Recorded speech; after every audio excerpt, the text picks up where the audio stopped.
welcome to Education, Leadership, and Beyond, Surviving and Thriving. My name is Andrew Marotta, host of the show, and it is show number 229. Good afternoon. Welcome to the program. Proud member of the Education Podcast Network, VoiceEd Radio Canada, iTunes, Facebook Live, wherever you are taking this in. We are happy to be on with you. And hopefully we'll be on Court Club Elite soon. Maybe a new friend of the program. So excited, so pumped up. I've had amazing guests on here. I'm fortunate and grateful to have 228 podcasts.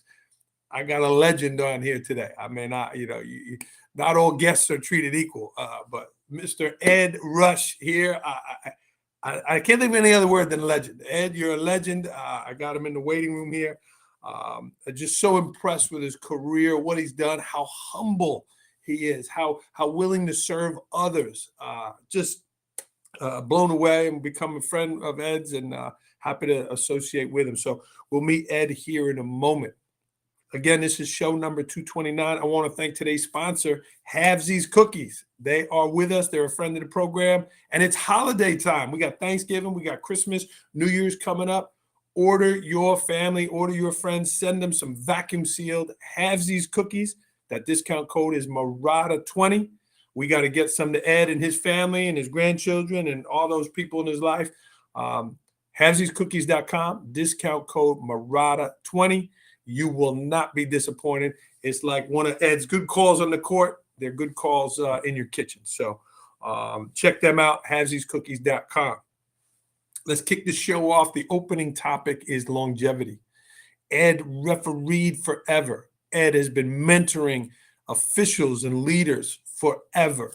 He's been a supervisor, right? And what are the keys to longevity? How can you be at such a high level for such a long time? Ed has 32 finals appearances. Unbelievable. Helped, with the ABA and the transition there, and then came back to the NBA. He's had a career. So how can we be at that level? What are some keys to longevity? And I'm looking forward to hearing from Ed, but a couple of thoughts from me, right? Number one, you got to take care of yourself. It's not a sprint. It's a marathon, and you have to take care of yourself. You cannot perform at a high level if you're not well and if you're not ready. Number two, you gotta be ready, right? Getting all your equipment, getting all your stuff, getting all your paperwork, getting all the stuff ready. Number three, you got to have good mentors around you. Ed talked a little bit about life coaches and mentors of his who've helped him along the way. You got to have good help, right? People that have done it before, people are doing what you're doing. And the last thing I would say is take clues, right? What are other successful people doing? What are other things that you can add to your game, right? Always growing, always have a growth mindset. We're going to talk a lot about mindset today with Ed. But I've been a principal here 20 years. I've ref 20 years. I'm married 20 years. I'm proud of all of those. And how do you do it, right? What are some tricks of the trade? So whether you're in your first year of being an official, a school leader, or you're, a veteran, those tricks of the trade, those longevity points are so important. But enough of me. We don't want to hear me anymore. Let's bring Ed into the program live here on Education, Leadership, and Beyond. Ed Rush, welcome. Thanks, Andrew. So you're a 2020 man. That's really good. That's really cool. And I love your stuff on longevity. That's really good. I'm going to write this down and see if I can get better. But I really enjoy your material. Read your books. I say to plug into the podcast, and we're trying to grow, trying to learn, trying to get better. For the reason, just the personal growth, but really more importantly, reaching out to people and watching their growth is really satisfying. But I was blessed at an very early age, to be taken under wing by a man of faith, a man who loved athletics, who really kind of taught me how to take one step at a time, and the importance of prioritizing what's most important in your life, and starting with faith, and then your family, and then what you're doing, athletically. And just believe it or not, I'm age 80, and he's in his early 90s, and he's still in my life. and still reminds me at every time what's really important. We all need those people. We need people to kind of keep the train on the track, and regardless of where we are, I think the more time we spend reaching out and giving, I think that is, that's really it's really critical. I think if you think about this, Andrew, um, I learned early on from Ken Truscott, my mentor, that it's much more important to be interested, ED, than to be interesting. And if you think about that in relationships, when we connect with people, if we really find out, like I want to know more about you, Andrew. I mean, I want to hear about those 20 years because I that energizes me to learn that. Um, I don't find it as energizing to sit and be interested, but interesting. I think I want to be interested in you as opposed to being finding my way to be interesting. So I think that you nailed it along the way. One of my favorite books is by Ryan Holiday. It's called Obstacles Away, and you're going to have stuff happen to you. I mean, regardless of what happens. I started in the NBA when I was 24, and I was not good. I mean, I really didn't have little. I had very little idea, but I knew I had a mindset of really, literally, one opportunity at a time, and be thankful for that. I was blessed in that I never looked at my officiating career as a long run deal. I was in it for the short run. I went to I was teaching school. You'll appreciate this as a person who's an educational leader. I was a teacher and a coach, and that was my passion. I wanted to be a college coach, and I went to my superintendent of schools, Dr. Kermit Stover, who was at Marple Newtown High School at the time. He said to me, I said, Ed, what are you doing? I said, I'd like to take a year off, Dr. Stover, and I want to pursue professional basketball. I have an opportunity. At that time, I had, just turned 24. I had an opportunity to referee in the NBA. At that time, the NBA had 9 teams. They were about to bring in the 10th, the Chicago Bulls. There was only 100, a small number, 110, 115 players in the league, 14 referees. So I'd like to take a year off. Would you give me a year to leave of absence from coaching and teaching? He said, yeah. He says, we'll work that out for you. I had a great relationship with him. He really trusted me. I said, trust me, I'm going to do this for 1 year. I'll be back. I said, I want to coach. I want to teach. And I remember him saying to me, now look, he says, be careful here now. He says, because these things don't last very long. These leagues come and go. I said, no, I understand. I think they'll make it for another. I think they'll make it for another year. And we were not traveling by first class, and we were on buses, and we were on trains and those kind of things.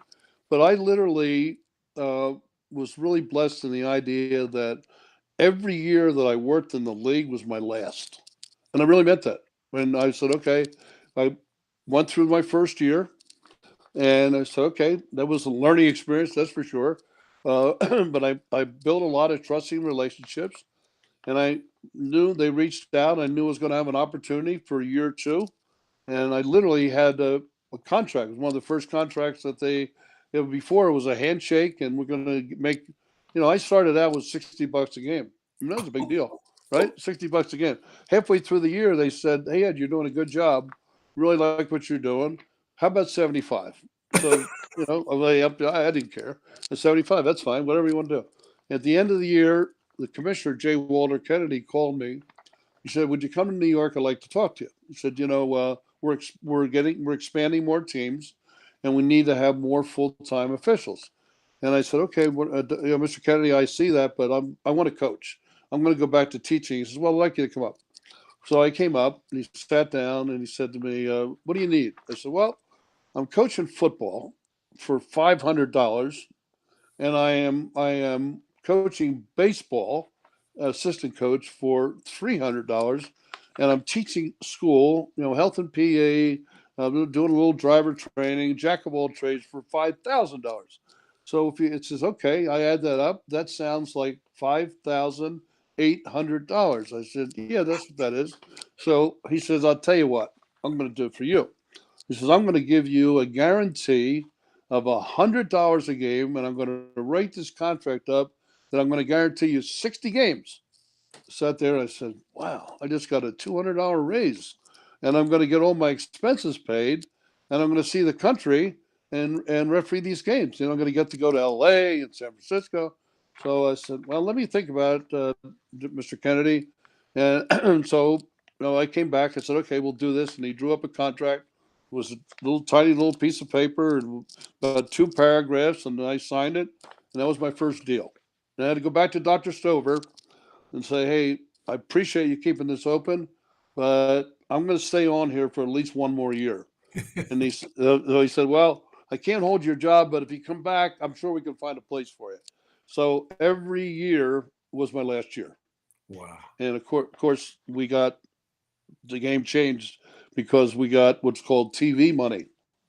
And of course, the interest in professional basketball was growing phenomenally. When you think about what was going on in Madison Square Garden and then in LA, with Jerry West and Elgin Baylor, and all of a sudden, like the interest in the game nationally, and we Right. actually got national TV money, which was a really, really big deal. So that was about the longevity. But I think the secret, and in mentoring officials now, we try to talk about, it's so critical to be process oriented and not outcome oriented. Let the outcome take care of itself. Be in a place where I'm working on my game, I'm working on my life, and then at the end of the day, doors will open, opportunities will come, and with that, you'll find that there's a lot of joy. There's no better joy than knowing that you're growing and becoming a better human being, um, knowing that there's going to be obstacles along the way. So this is a long answer to your question. Well, and yeah, uh, we jumped right in the power of stories, Ed. It's fantastic. And not only did you have the longevity, you were one of the best. You did 32 finals. How did you not only do it each night, but get to be one of the best there to be in those finals each and every year? uh, you know, it wasn't because I was a great referee. Trust me. I mean, I think I was an overachiever. I worked really hard in my game, but I had great teachers. I mean, the best. If you go to the Hall of Fame, you'll see Mendy Rudolph. Well, I was really blessed. He took me under wing from day one, and just taught me. He taught me how to manage money. I was 24 years old, 25 years old, and I had no idea. I mean, at Westchester University, they didn't teach you how to manage your money. They didn't teach you the value of giving back, and so I learned so many of those things. But I think what it came down to, Andrew, was that um, as we continue to advance, as the league grew, I kind of grew with it as far as then eventually becoming a crew chief. Remember, we were only working 2 officials at a time. Wow. So, I mean, over half my career, I worked 2. So that was one of those things where a lot of it was amazing when you look back. I was talking to Hall of Fame coach George Karl about this recently, and a lot of it had to do with how well you worked with your fellow official. Like if you weren't the crew chief, like how well could I go on the floor and work with Mendy Rudolph? How well could I work with Earl Strom or Normie Drucker or Joe Gashu, the great officials of their time? How well did I do that, right? And because it was all about being a great team. And so I fit in with a lot of those guys. And so I found that I got deep into playoff series and then eventually, got to the finals. I think was my 5th year that I was just not quite 30 years old, and I got to the finals in 1972. I worked the league's anniversary All Star game. It was in San Diego. It was a great event, and I had the privilege of working that with Mendy. It was a great one of the things I'll never forget. But the finals games then. They were just another challenge, and you just had to, continue to get better. I think my friend Joe Madden, managed so many great teams. He talks about to be successful, well, we need to make sure we embrace the pressure, like enjoy the pressure, and never let the pressure overcome the pleasure. So when you walk out there, it's got to be fun. I mean, you walk across the line, you refereed. You know what that adrenaline feels like? That little pop that you get for being out there. And Yeah, that was. But you love being connected to the competition, and when the stakes are high, and people are playing really hard, that's a blessing and a privilege to be there. And the whole idea is to get all the plays right, knowing that you're not going to get them all right. It's not going to happen. So you go to the next game and try to do the same thing. But it's all process oriented, and I think in finality, um, I think you have to be careful in anything in life, but you have to really be careful to make sure that you manage if you have a perfectionist personality, then you have to be very careful to be able to manage that, because that can be psychologically damaging. You know, Yes. uh, because it's just not going to happen. But you can work on becoming the best version of yourself, and just measure. You have to be, self appraisal is so important, and that's something that I also learned early on. Know where you are before you know where you're going. So Ed, you had an amazing run there, again, all those years, and then you transitioned to become the supervisor of the officials. How did you change there? What changed for you, and how did you go about teaching the officials and leading the officials in that role? '97, I had my fifth back surgery. Mm, And one things that happens, my heart's good, my lungs good, my legs turned out pretty good. But I had my first surgery in 1980, the next one in '83, next one in '85, and thankfully I was able to recover from those things. I mean, they were obstacles, challenges, and to continue to work and fitness. I had great trainers and people around me. I was in California, Los Angeles Rams trainer. I worked with them on a daily basis. So I tried to stay on the floor because I knew that I loved doing that, and I felt that I could have an impact on a yearly basis. Tried to stay on the floor as long as I could. After the fifth surgery, was in a preseason game in '97. I knew, well, prior to that surgery, the surgeon explained to me that there would be some consequences here if I had to have another one. and mm, uh, and I looked at life and just put this a lot of time in prayer. My wife and I really just really kind of asked for God's guidance here, and I realized that it was time. And so I remember the phone call to Rod Thorne, guy that I had tremendous respect for, and I said, Rod, I think this is going to be it. And I said I'm not going to be able to do it. And so at that time, I took a year and just he continued to stay in touch with me. And of course, I was still in touch with the referees, but it was a time that I went back to doing some coaching and, went to football, some things that I love doing. But at the end of that year, he asked me if I'd be interested. And at that time, the title was director of officiating. And I wasn't quite all in. I didn't feel like that really fit my skill set the way it really was. And I know, that's a really challenging job, and you hurt a lot of people's feelings, and it's just one of those things where I I looked at myself more as a teacher, and somebody that could give. I wanted to give in that area, yeah. but not necessarily the guy who said, you three guys go over here, you go over here, et cetera, et cetera. But Rod was such a great guy to work with, and he convinced me that we could be a team. And so, I went. I signed a 5-year deal, and it was worthwhile to do that. But I learned so much, and I mean, every month I learned. Then I learned from David Stern. I mean, my office was right next to his, and he was Wow. a unique leader. There's not a book written on the way he led. I learned from Russ Granick, great man, tremendous leader, great basketball man, and those guys really helped me on a day-to-day basis. And I don't think that I was a born administrator, so to speak. One of the things that I did when I got to the league office was that I told David, I said, I Daryl Garrison did this in a phenomenal way. He was one of a kind. I mean, he deserves to be in the Hall of Fame. And he had such an impact, but his leadership, he was so strong, and his messaging was so. But he did this essentially by himself. And he had one fella working with him, Aaron Wade, but basically this was a group of 55, 60 officials that he led. And the first thing I said to David, I said, I can't do it this way. I said, I'm just not capable. And this was just before now we were doing all these emails, right? We were getting ready to do that, right?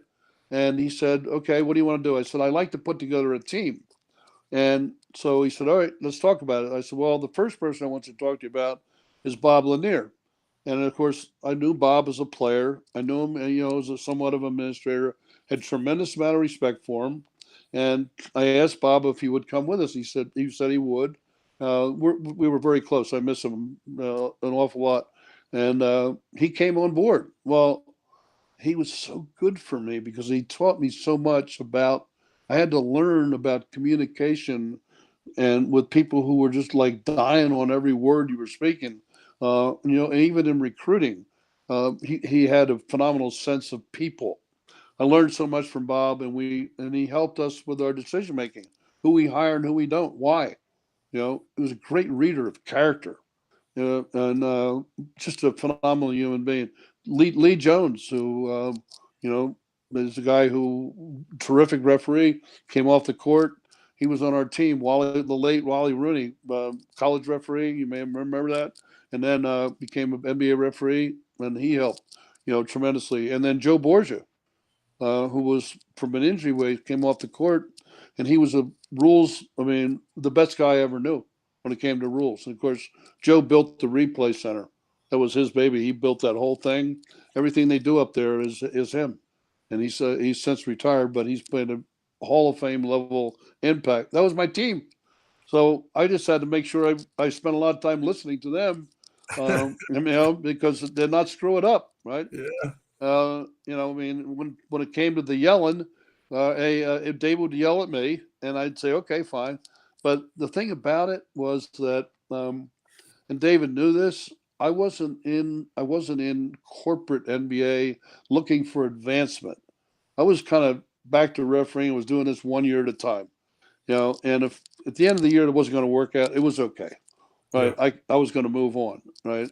So he could yell at me all he wanted, and I could yell back, and it didn't matter because I wasn't worried about whether I was going to be around for 5 or 6 years or 10 years. It was just, and there were more times than not that he would say, we were living in Phoenix, and I'd say, oh, that's it. I'm leaving. I'm going to Phoenix. I've had enough. Right. All right, go ahead. We'd have these little city fits.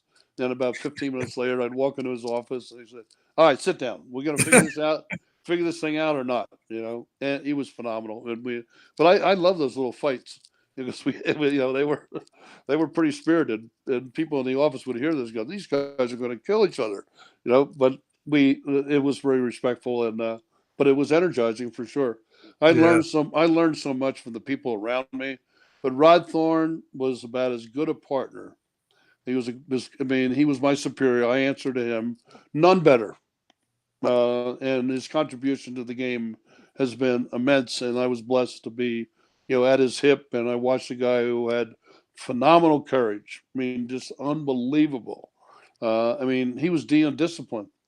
And I'll tell you a story. You remember the Miami New York series where we had Patrick Ewing, and we had Alonzo Mourning, and we had all that nonsense, and Van Gundy holding around the leg. all that stuff on the court and all. So that was us. We were in there, and Rod had to suspend like 8 guys. We're right in the middle of the playoff series. It was a war, New York and Miami. So remember, I don't know if you remember this, but he suspended them alphabetically because you can't take all 8 guys off the court at once again. They wouldn't be able to compete, right? So I'm sitting in his office, and there was this 800 number that people could call. It was called, they call it the big dark hole. You could call, and you could, this 800 number, and you could complain all you wanted. Oh, the NBA this, you guys did this, It was one. Thank you very much. Well, nobody listened to it. It was just some way people could vent. It was fans could call in. So one day we're sitting in Rod's office, and he just suspended these people, and he closed the door. He says, "Hey, let's have some fun here." So he turns this thing on. The guy says, "Rod Thorne, I'm over here at the St. Patrick's Cathedral." It was right next door to the office. He says, "I'm waiting for you." So he said, "You come out here, and we're going to take care of you. You don't do this to the Knicks, right?" They're like this. And I said, "Whoa!" I'm looking out the window. I said, "Rod," I said, "What are you going to do?" He starts laughing. He says, He says nothing. He says the guy's crazy, right? I'm not. Let's listen to another one. Rod, you're like a glutton for punishment here. But that was the kind of guy he felt no pressure. He Wow. was going to do what was right. Period. He was Well, not Ed, let influenced me by any. ask. Let me Yeah, ask. You mentioned Rod Thorne, Russ Granick, David yeah, Stern, Joe Borgia, yeah, amazing leaders in the NBA here. Give me some yeah. points of leadership. Give me 2 or 3 things that you say, wow, it was this thing. Give me some points of leadership that you're talking about. As far as those individuals are concerned, Yeah, or yeah. yeah, yeah. Sure. I mean, I think that like if you were to take David, um, he was an incredible visionary. I mean, look, the game of basketball wouldn't be what it is today if it wasn't for him and his insights about what could happen next. Yeah. David Stern is the reason why we have close to a third of our players are from outside the United States. He's International. the reason that basketball is so big in Italy and Germany and other countries because we've had this influx. That was his vision of how this was going to happen. So when you would hear him, so I mean, I remember the day that we came into his office and I said, David, we got to get laptops. We got to get guys, so all these guys on laptops because it was then I said, hey, there's going to be a thing here. We're going to be able to do video on the laptops, right? And he says, okay, I'm listening to you. And he had all his financial people. You know, he had a gigantic office, and there's like 7 or 8 people standing there, and I'm going through this whole thing about how we need this. And if each referee has a laptop, then we can connect with them. We can send them plays. We can send them situations. We can send them memos, 2, 3 a day if we need be. We can help them with their daytime meetings, all this kind of thing. So he says, all right, guess with the financial guy says, what do you think? Okay, fine. The guy says, well, it'll be between 250 and 300. Okay, fine. All right, let's go. I mean, literally within about 3 minutes, he made a decision because that was part of his visionary. He could see what was next. He could see that this was going to be something that he was always ahead of the curve, always. Like we were just ready for what was going to happen next before it happened. So I Wow. just think that, we try to do this in Court Club. We try to think about, all right, what can we do better? How can we use Zoom? How can we use streaming? How can we make people feel that we're in the same room with them and we're really connected in a really meaningful way. And we're constantly being challenged. And I think I really took so much of that from David, because he was cutting edge and always a step ahead. Wow. So I think the mindset is that how can we make this better, right? One day we're in a meeting and he says to me, Ed, why are you doing that? I said, well, it's because that's the way we've always done it. Oh, that was the worst answer I could have possibly. We don't ever give that answer. That's a terrible answer. This is the way we've always done it. How are we going to get better? And he just railed on me for saying that. He was right. Yeah. I mean, that's basically saying we're going to stay the same. Yeah. You know? Well, So Ed, let me ask you about you now. I know you're very humble and you share the light on others, but how about you? What is looking back on your career? What is something you're most proud of? Uh, I think the thing that I think about is through mentorship and leadership with other people. I think when I became a crew chief, and then I were the pace where I could kind of help and influence others, and try to teach people how to prepare. I know that we started a lot of things. We started like daytime meetings. Well, we try to look at what the teams did. What do players do to prepare for competition, and why don't we do that as officials? Yeah. Like, okay, and even college officials, like, let's have a real pregame meeting. Let's look at plays and video, not just talk about the coaches, right? And so we literally carved out certainly with the influence and leadership of the people around me, like the NBA officials day. Every game they have an 11 o'clock meeting, and so Monty McCutcheon, who is a phenomenal leader, he and Joe Crawford and Mark Wunderlich, they provide the crews with video of things that have happened in the previous night or the previous week, things that we continue to improve upon. They sit in that room and they look at things so that we don't repeat our mistakes. Now, mistakes we're going to have. But if we continue to repeat the same mistakes, there's something wrong with the process, right? Are we not capable of fixing this? Sometimes it's just we're not addressing it. So I think that if I look at the way we've created accountability, I mean, look, what really changed things, and I think in our business, when we ask people to say, all right, like, tell us what happened in that game and how you see yourself, whether or not you were effective in that sequence, and what could you have done better? Like self appraisal, big time. And it's one of the most important things. We don't in officiating, we don't have one coach for every three or four players. So the more we look introspectively, I think that's more in business too. Yeah. Like I look and I say, okay, where am I, and where can I honestly go? Like what can be something I can do to be better? And that was something that I learned early on. Uh, and it was something that I did for myself when videotape first started out. That's really how I started mental training. Because I started a self appraisal, and I realized that I wasn't very good in the third quarters of games. That my concentration dropped. I missed more plays in the third quarter because I Wow. started doing evaluation on videos, and I said, "Gee, there's more ICs, incorrect calls, in this period of time. Like, what happened here?" Well, I realized. So I literally went to a sports psychologist, and a guy that really was big on visualization and self talk, and I developed a program where I intentionally made sure that my third quarter was where my first quarter was, because I always graded highest on my self appraisal when I was doing my self grading. Was I was better in the first quarter, start the game off, I was ready to go, and then when the game was close coming down the stretch, my scores were high. But third quarter, not so much. And I mean, I'll never forget it. I'm working a game in the Forum in Los Angeles, and they're playing Seattle in the third quarter. And I had like 3, 4 plays, and I'm going, oh no! I looked at these plays afterwards, and I said, this is not good. I've got to change this.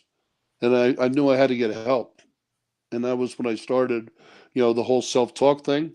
Literally, we would start. I'd bounce the ball twice, and I would self talk, and I'd say, I am first person present tense a great third quarter referee. That's my self talk to myself. What a part of A brain to B brain, and was amazing. And I take a deep breath, visualization, focus, and then the other thing was one possession at a time. Get this possession, good. Next possession, good. Uh, and that was tremendously helpful. But I needed somebody to help me. I couldn't do this by myself. So I'm Wow. off the track. Yeah, no, this is fantastic, Ed, and Yeah. really, I mean, that can go in so many areas of Oh yeah. leadership. And Yeah. we're coming down the stretch here. What was something that you wanted to talk about that I didn't ask you about? Um, well, a couple things, I guess. I had when I left the league office, my true overwhelming passion in life was the game of football and coaching football. I mean, I was always going to be the next Joe Paterno. I was going to go to Penn State, and I just love the game. I love coaching the game. So my best friend in life is a guy by the name of Danny Hale, who, if you look up Danny Hale, is probably the one of the most successful football coaches in the history of the college game, and soon to be in the College Football Hall of Fame. Wow. Coach at Bloomsburg University, and he coached originally at my alma mater at Westchester. We knew each other from the time he came to Westchester, and when he graduated in 1968, and I graduated in '64. We're very close friends. We go to FCA every year with our families.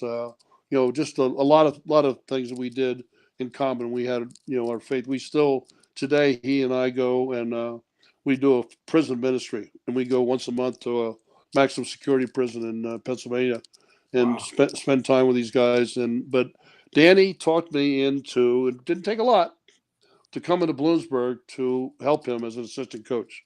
And Trudy, my wife, she's a gamer. She said, "Okay, this will be a new adventure, etc." So we went there, and we had a house built, and I became special teams guy. And then he asked me to take running backs, and we had a guy who was an All-American that got drafted by the Falcons that was playing, and I had really good players that was coaching. But and I told him, guys, I don't have any of these credentials. So I'm going to tell you that you have to help me help you. But we developed great relationships. I mean, it was phenomenal. To this day, I hear from these guys on a regular basis. Their Wow. families and the whole thing. We had a 14-year run, and Wow. we won a ton of games. We went deep in the playoffs. We were in a national team. We were ranked many times in the top 5 in the country. Uh, I love the adrenaline rush, the competition on Saturday afternoon. But watching young men develop, when we had like 3 different guys that went to the NFL. One's still playing, Wow. plays guard for the Chargers. But Wow. the real badge was that we watched young men grow as human beings. Becoming like great husbands, great fathers, great friends, um, being impact in their community, growing in their faith. And so seeing all those things because of Danny's leadership. Just what a blessing it was, to be on the staff with him and to live this out on a daily basis. I had 2 of the best years of my life was when they allowed me to go recruit and just to go out and talk to high school kids. And there's 2 kids that I recruited that I still hear from every 3 or 4 days. Oh, wow. We came. I was in their family. I was sat in their house and just got to know them. Lived their life with them. One's is a very successful head coach in big school in Ohio, Findlay High School. When he's a very talented coach, he's going to be a big timer before it's over. Stephen Adams, his name is. One of my great privileges in life was to recruit him, and then I ended up coaching him for 4 years. Wow. One of the best football players that ever played at Division II level. But they were blessings that I had. And then just before the pandemic, had a really special little gift that got a call from John Horst, the general manager of the Bucks, and he said, "We just hired Mike Budenholzer," and he said that Mike really wants to improve on with his relationship with the officials, and Giannis feels like this is an area where he has to get better understanding, etc. He said, "Would you come work for us, and just be on our staff?" And I said, "I don't know what this is." As in the Tampa Bay Bucks? As no, the Milwaukee Bucks. Oh, the Yeah, Milwaukee yeah, Bucks. Sorry. Sorry. yeah. Mike Budenholzer is the head coach. They have a Got it. player. Okay. They have a player, Giannis. Um, I've uh, heard of him. yeah. So I thought about it for a few days, prayed about it. So Trudy and I said, all right, let's give this a shot. It was a little different, and I said, now I'm going to do this with you guys, but you have to promise. They have to know we're doing no referee bashing, right? So that's my family, but it was so much fun for 2 years. I learned a lot from those guys. I learned so much about game preparation and uh, and the respect and understanding we should have as officials. We have to do better at understanding competitive wiring because you'll have a better understanding as to why people do what they do emotionally. Uh, Being around Giannis was just and having my grandkids around him. He's one of the greatest human beings I've ever been around. Oh my Um, goodness. just the way he prepares, his leadership. But it's interesting, Andrew. He wouldn't really interact with the referees, and he's their man. He's the best player in their team. He represents them, and so I had to kind of encourage him by reminding him what Julius Erving was like, what Michael Jordan was like in that role, because in Greece, where he grew up in a very poor family, he had the ultimate respect for authority. Yeah. So he wasn't about to go, on rail on some referee about some play. But we got to the point that he felt comfortable just taking the guy aside and, hey, could you tell me about this, and this? But he and his brother are just beautiful guys, and both of them are on the team. And so Mike Budenholzer was a prince, and just being around John Horst, who was, I think, one of the very best people in basketball. Phenomenal leader, a bright young man. Just a privilege to be around them for a couple of years and just kind of have the opportunity to take it all in. So I think I left better for helping the referees in Court Club because of those 2 years with them, Yeah. because of an understanding. So I think it's really helped Court Club to a whole nother level. You know. Well, you have some story here, Ed, and the journey you're on and continue to be on is amazing. I sit here so humbled to be with you. This is incredible. You're an amazing person. But No, thank you. I know you got a date with Trudy here. We're going into overtime here, so That's all right. let's bring it No down the problem. stretch. I don't want any technical fouls today, Ed. No problem. No problem. Now, it's interesting because with our schedule with Court Club, we're like, we're on the phone every day with people, Yeah, and we have these things that it's called 15-minute sessions. But as I do, when you're having an interaction with people and you're really trying to find out what makes them tick, 15 minutes is never enough, right? So that's one of the blessings that we have. Zoom is something else. It's really. I mean, you realize how it's changed the way we do our life, how we can like actually look at people and talk to them like we're in the room. And it's been. I mean, Court Club's been existing for 15 years. We started with DVDs, but with Zoom and streaming, it's as personal a touch as you can have yeah, without being in the same room. You know. instant. Yeah. Yeah. Yeah, very cool. Well, good for you for Yeah. reaching those people and all the Yeah. work you're doing. Let's bring you down the stretch here, Ed, and we'll get you on your date. I know you're going to do some more service tonight, so impressed Yeah. by that. You Yeah. read a lot. You're well educated, Ed. What's the last book you read? These are the rapid fires here. Oh, okay. Well, I have to say, it's The Obstacles Away by Ryan Holiday. I'm going to order it. And yeah, terrific. Jay Wright put me onto it. He had his players read it last year. He was coaching. He kind of has a book of the year. And I think one of Maxwell's got so many tremendous books, but if you're in the leadership position like you are, and you're influencing people like you are, the book he wrote that says, and I just looked at it again, talent is never enough. And so true, right? Because we know that like coachability multiplies talent, character protects talent. So there's a whole long list of things that Yeah, are connected as far as talent, and that's a remarkable book, and especially like the leadership position you're in. I mean, you and I both know that there's a lot of people that are not as high on the talent scale, but have a great impact because they all these other things, character things, etc., coachable things. And I look at myself, and I was average talent refereeing. I wasn't didn't have great talent, but I tried to maximize what I had, and I was fortunate enough to have people around me that helped me get there. But Talent is Never Enough is a great book by Maxwell. I'm going to do both of those. Order Obstacles Away. How about movies? What's the last movie you saw? Well, my son Ed was a Top Gun. He was an F-18 pilot. He was a Marine. Whoa. He was almost a general before he retired. He taught at the Top Gun school, and so I'm really proud of him. And he was an advisor to that the Top Gun movie just came out, and so we went to see a little preview and on the Midway, the aircraft carrier Oh my in San Diego. We lived there during the winter, but God. and that's where Ed lives, and so that we kind of we lived that because that was my son doing that stuff, and he's a pretty remarkable guy. He does a lot of stuff like you do now. He's got online presence, very powerful. So Amazing. How about yeah, your favorite dish you've eaten in every city and every country? yeah. I'm a big raw seafood. I like oysters Oh, and like sushi and that kind of stuff. My grandsons in California are big sushi guys, and they know all the best places, and they take me there, and so we kind of enjoy that.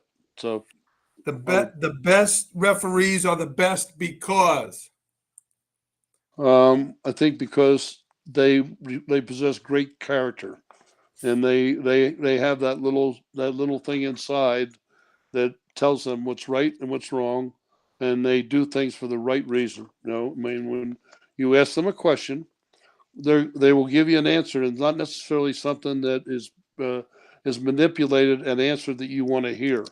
It's Mm, the right answer, mm. but it may not be an answer that enhances their position, but it's the right answer. That's the ultimate in character. There are people that do the right thing when nobody's watching. Mm.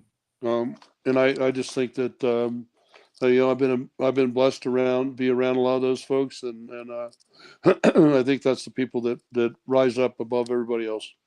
Well, and you've certainly modeled that for many. Ed, you shared a lot of passions. What's a pet peeve of yours? What's something that gets under your skin? uh, I have trouble, and this is something I have to work on. Uh, Seeing people who have talent but take shortcuts, Mm. and that don't respect the game the way they should, that come unprepared and they're winging it. And I think that if we look at the preparation of our players and our coaches, and we don't come with the same intensity and preparation, we're disrespecting the game and those around it. And when I see that doesn't give me a good feeling. I have these conversations with one of the best referees in college basketball, James Breeding, who fits all the things with character, and he's a guy that you want to be with. And it's something that it challenges him too when he happens to be with people that aren't ready to work. Awesome So answer. Incredible.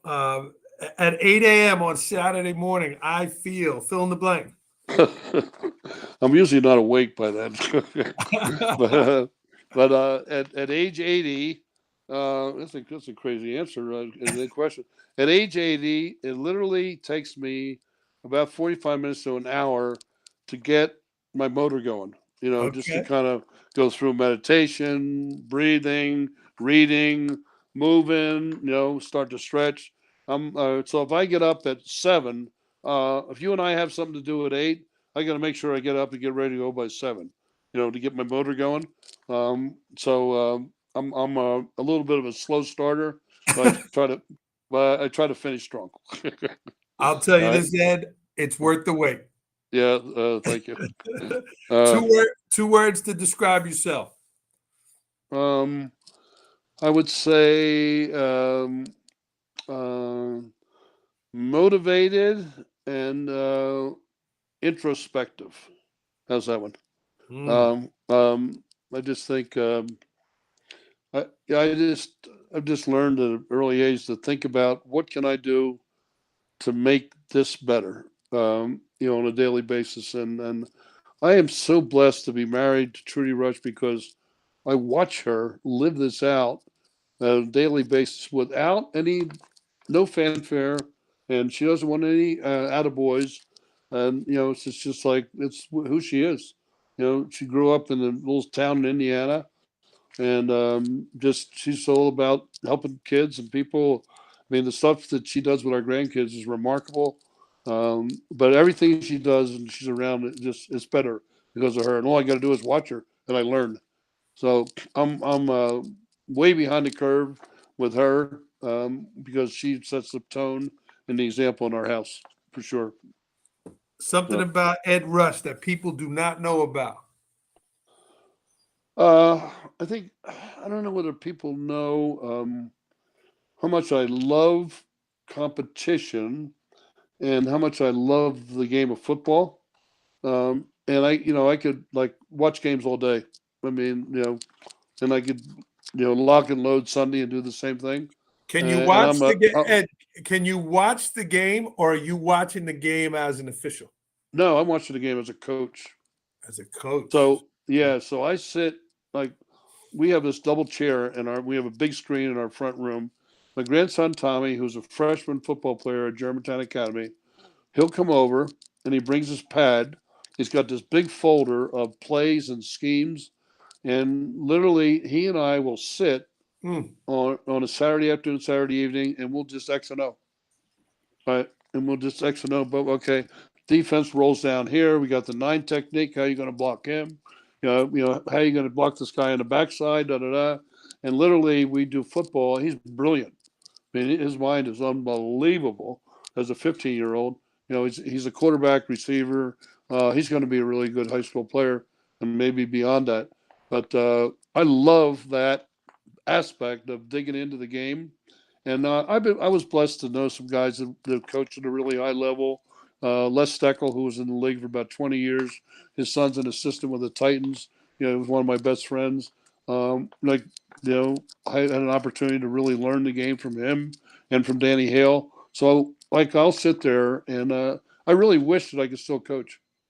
I mean, I coached the eighth grade team this year, but I wish I was 50 years old and I would say, boy, I could go back and just coach again, Wow. because it was, I love the competition. I love the being around the guys. Football is really special. It's really unique, It's the physicality and it's the play-by-play. It's a lot of teaching points in that. So that maybe people didn't know that about me because I'm looked at as a hoopster. So, yeah.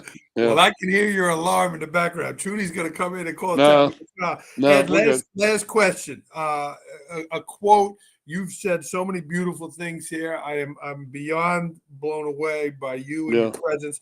Give us a quote here to end the show. Well, I used it earlier, and I really think this is so critical because the better we are at relationship building. So I think that it is so important to be interested rather than be interesting. So that's one you got to think about, right? But when I'm talking to Andrew, I want to be interested in Andrew Marotta, not necessarily being interesting to him about me. Well, amen here. You were certainly both today.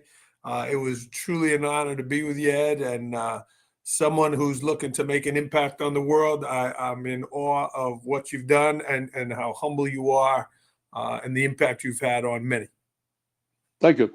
I appreciate that. Thanks for doing all the good work. I'm enjoying it, and just keep the train on the track.